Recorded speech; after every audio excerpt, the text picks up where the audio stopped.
बहू, ओ बहू, क्या कर रही हो? मेकअप कर रही हूँ माँ जी। अरे बहू, इतनी सुबह सुबह मेकअप करके कहीं जा रही हो क्या? हाँ माँ जी, मैं अपनी सहेली की शादी में जा रही हूँ। अच्छा। अरे बहू, मैं तो तुम्हारे आने जाने के खर्चे से ही कंगाल हो गई हूँ। अभी तुम 4 दिन पहले ही तो गई थी। ऐसा करो, तुम जाना रहने दो। सहेली की शादी तो तुम्हारे बिना भी हो जाएगी। अरे माँ जी, ऐसा कैसे हो सकता है? नहीं। वो मेरी शादी में 8 दिनों तक रुकी थी। अच्छा। और अब मैं उसकी शादी में नहीं जाऊंगी तो वो बुरा मान जाएगी। मैंने मना कर दिया ना, नहीं जाना है मतलब नहीं जाना है। फिर भी नहीं मानोगी और अपने मन की करोगी तो मैं तुम्हें अभी मजा आएगा ना भिड़ो। जमीन जायदाद से बेदखल कर दूंगी। देखो माँ जी, आपके मायके में या आपकी सहेली के यहाँ कोई भी काम आता है तो आप 4 दिन पहले ही चली जाती हैं। अच्छा। और मैं केवल 1 रात के लिए जा रही हूँ तो भी आप मना कर रही है।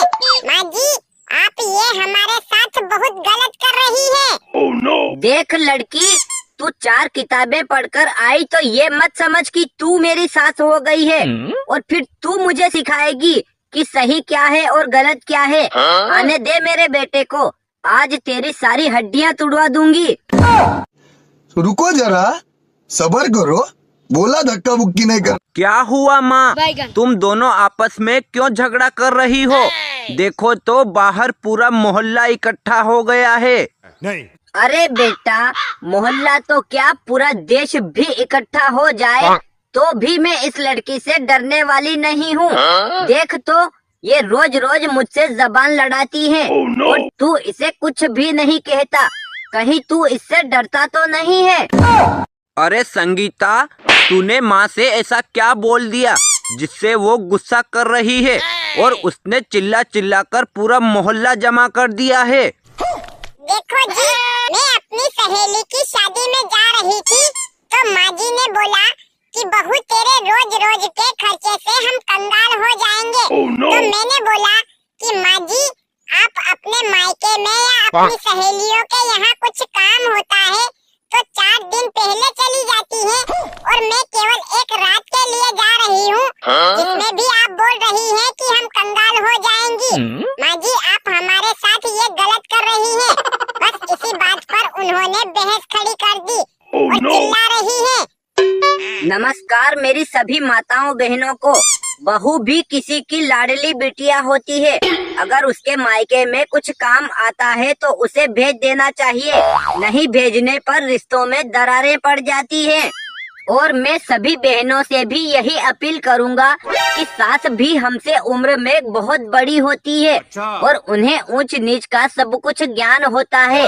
अगर वो गुस्से में आकर कुछ बोल भी देती हैं तो हमें छोटा होकर सुन लेना चाहिए।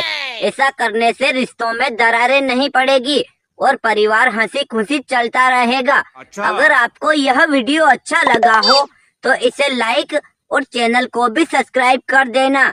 धन्यवाद। बहू, ओ बहू, क्या कर रही हो? कुछ नहीं माँ जी, YouTube पर सास बहू का सीरियल देख रही हूँ।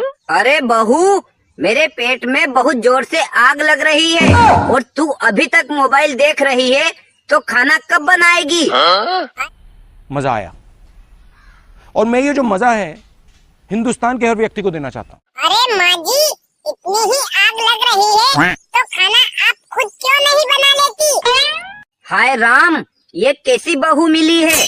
कुछ भी काम की बोलो तो सीधे खाने को दौड़ती है। देखो माँ जी, मुँह संभाल कर बात करो। मैं कोई चुड़ैल नहीं हूँ जो तुम्हें खाने को दौड़ूंगी। अरे उल्टा चोर कोतवाल को डांटे। एक तो काम काज करती नहीं है, कुछ बोलो तो कैंची की तरह कतर कतर जबान चलाती है। तेरी जबान खींच लूंगी मैं। देखो माँ जी, बहुत हो गया, अब चुप हो जाओ वरना तुम्हारा गला दबा के हमेशा के लिए तुम्हारी बोलती बंद कर दूंगी। अरे अरे, ये क्या हो रहा है? आज सुबह सुबह दोनों सास बहुओं में जंग क्यों छिड़ रही है? देखो जी, तुम ज्यादा होशियार मत बनो। तुम्हें सब पता है कि ये बुढ़िया हमें चैन से जीने नहीं देगी, फिर भी इसे घर में बिठा के रखा है। तो तुम क्या चाहती हो? मैं चाहती हूँ कि आप इन्हें आज के आज अनाथ आश्रम में छोड़ाओ, फिर ना रहेगा बांस, ना बजेगी बांसुरी।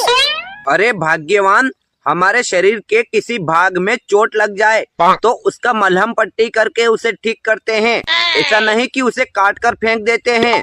ठीक उसी तरह माँ बाप भी होते हैं, क्योंकि एक वही होते हैं जो हमें संसार में लाते हैं।